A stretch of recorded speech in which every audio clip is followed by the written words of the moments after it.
Negara-negara tanpa tentara, bisa damai tanpa angkatan perang? Halo semuanya. Hari ini kita akan membahas sesuatu yang mungkin terdengar mustahil di telinga banyak orang. Negara yang tidak memiliki tentara sama sekali. Bayangkan sebuah negara tanpa angkatan darat, tanpa angkatan laut, tanpa angkatan udara. Tidak ada tank, tidak ada jet tempur, tidak ada kapal perang. Tidak ada wajib militer.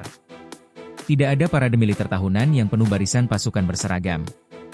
Kedengarannya seperti konsep utopis. Seperti ide dari buku pelajaran perdamaian dunia. Tapi ini bukan teori. Ini nyata. Ada sejumlah negara di dunia yang secara resmi tidak memiliki militer permanen. Dan yang lebih menarik lagi, sebagian dari mereka justru stabil, aman, bahkan makmur. Pertanyaannya sederhana tapi dalam. Bagaimana mungkin sebuah negara bertahan tanpa tentara? Untuk memahami ini, kita perlu membongkar dulu asumsi dasar yang sering kita anggap benar, bahwa setiap negara wajib punya militer untuk bertahan hidup. Kita hidup di dunia yang sejarahnya dipenuhi perang. Perang Dunia Pertama. Perang Dunia Kedua. Perang Dingin. Konflik regional. Kudeta. Invasi. Intervensi. Seolah-olah militer adalah bagian tak terpisahkan dari konsep negara modern. Namun ternyata tidak semua negara mengikuti jalur itu. Beberapa memilih jalan berbeda. Dan disinilah cerita kita dimulai. Apa itu negara tanpa tentara? Negara tanpa tentara bukan berarti negara tanpa keamanan. Ini penting. Negara-negara ini tetap memiliki aparat penegak hukum, polisi nasional, penjaga pantai, unit keamanan perbatasan, bahkan pasukan paramiliter dalam beberapa kasus. Yang tidak mereka miliki adalah angkatan bersenjata permanen dengan struktur militer tradisional seperti Kementerian Pertahanan dengan pasukan perang reguler. Beberapa dari mereka menghapus militer setelah konflik internal. Beberapa karena ukuran negara yang kecil. Beberapa karena posisi geopolitik yang relatif aman.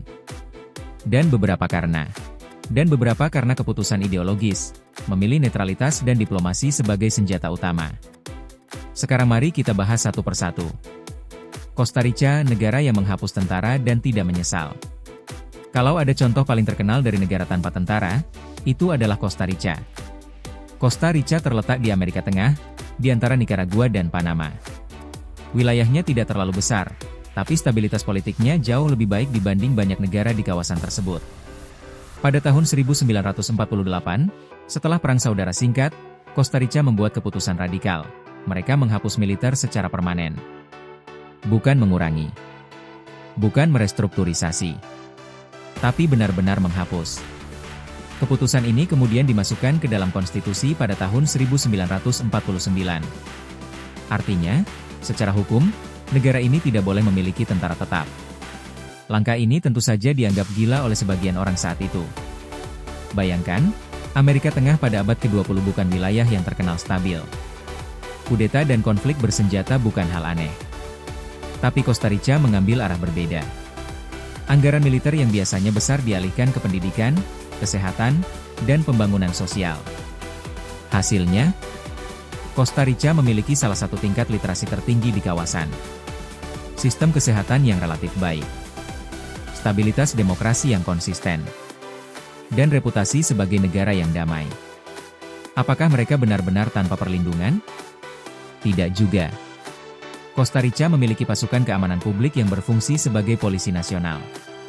Mereka menangani keamanan internal, patroli perbatasan, dan menjaga ketertiban.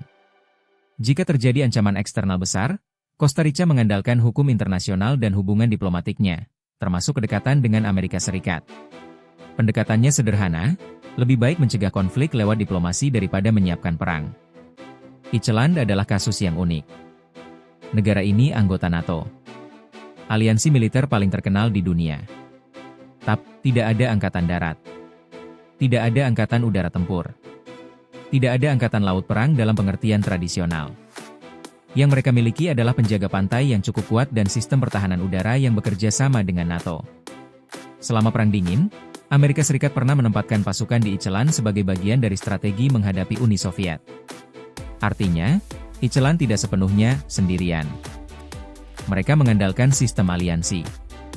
Kenapa Iceland bisa melakukan ini? Pertama, populasi mereka kecil, sekitar 400.000 orang. membentuk militer penuh akan sangat mahal. Kedua, posisi geografis mereka unik. Terletak di Atlantik Utara, relatif jauh dari konflik langsung. Ketiga, mereka memilih mengandalkan kerja sama internasional daripada kekuatan militer mandiri. Iceland membuktikan bahwa dalam sistem aliansi modern, keamanan kolektif bisa menggantikan militer nasional. Panama menghapus tentara setelah trauma. Panama memiliki sejarah militer yang kompleks. Pada tahun 1989, Amerika Serikat menginvasi Panama untuk menggulingkan pemimpinnya saat itu, Manuel Noriega.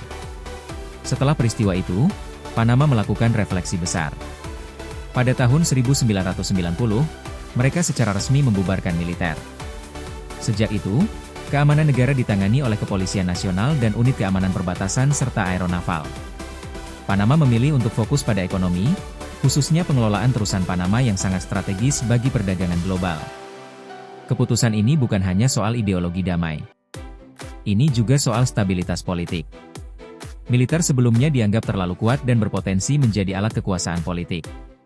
Dengan menghapus militer, Panama mencoba memutus siklus kudeta dan dominasi militer dalam politik. Apakah ini berhasil? Sejauh ini, Panama relatif stabil dan tidak terlibat konflik militer besar. Vatican City, negara terkecil tanpa militer nasional. Vatican City adalah negara terkecil di dunia, dengan luas kurang dari 1 km persegi. Negara ini tidak memiliki militer nasional.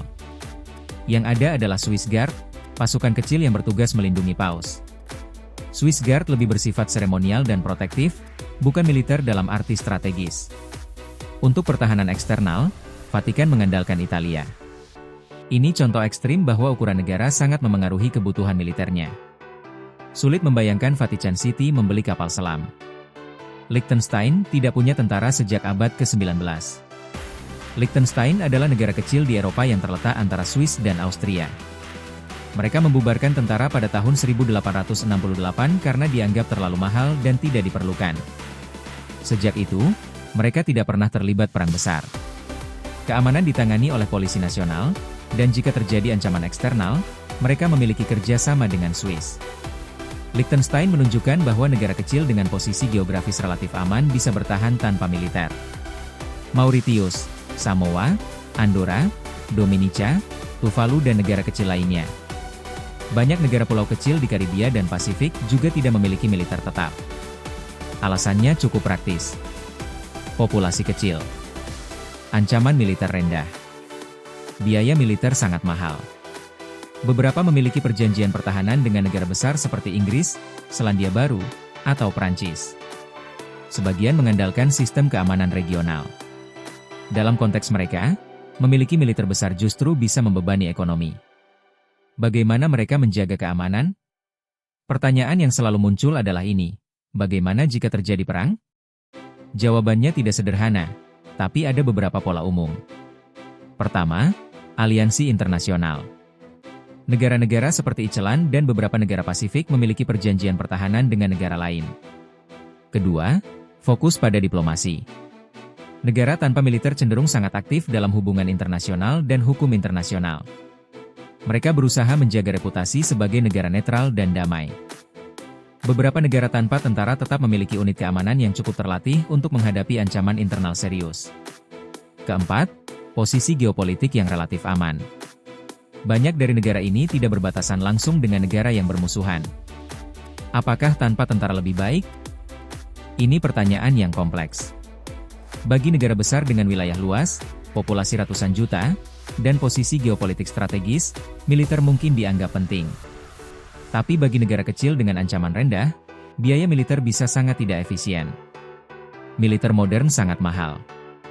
Jet tempur, kapal perang, sistem rudal, latihan militer, gaji prajurit, logistik, semua itu membutuhkan anggaran besar. Beberapa negara memilih mengalihkan dana tersebut ke pendidikan, kesehatan, dan pembangunan. Costa Rica sering dijadikan contoh bagaimana penghapusan militer bisa meningkatkan investasi sosial.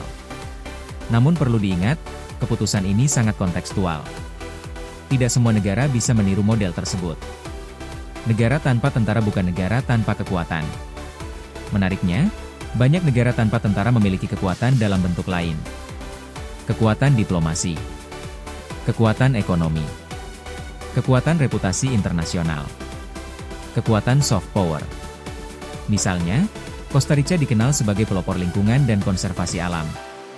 Iceland dikenal dalam diplomasi dan isu perubahan iklim.